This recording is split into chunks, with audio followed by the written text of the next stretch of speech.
Okay, with us on the line is Mr. Hussain Abdul-Hussain, political analyst from Washington. Mr. Hussain, can you hear us? Yes, I can.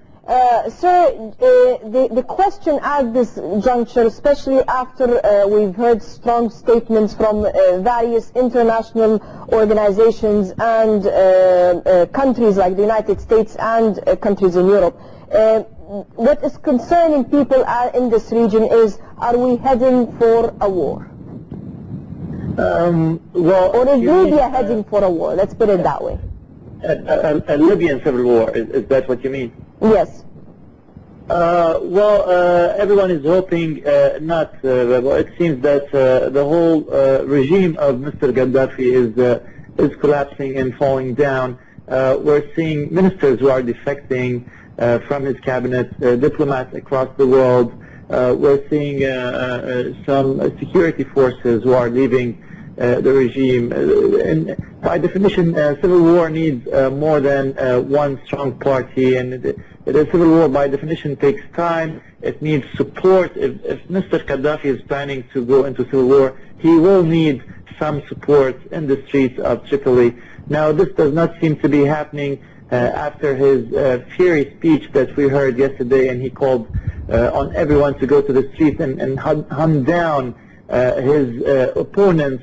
It doesn't seem that the Libyans are keen to support Qadhafi on whatever cause he's been calling for over the past couple of days.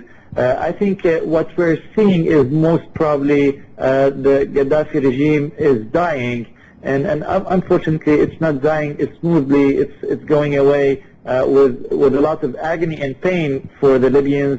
Of course, reports coming from there are showing that the number of casualties is getting higher by the moment.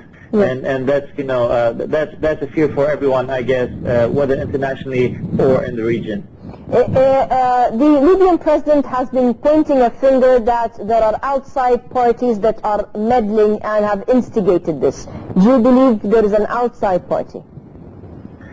I don't believe if there's an outside party that would be probably Mr. Qadhafi himself. I mean, you know, the only Libyan I know with good connections, whether in European capitals or here in Washington, D.C., is Mr. Qadhafi and his sons.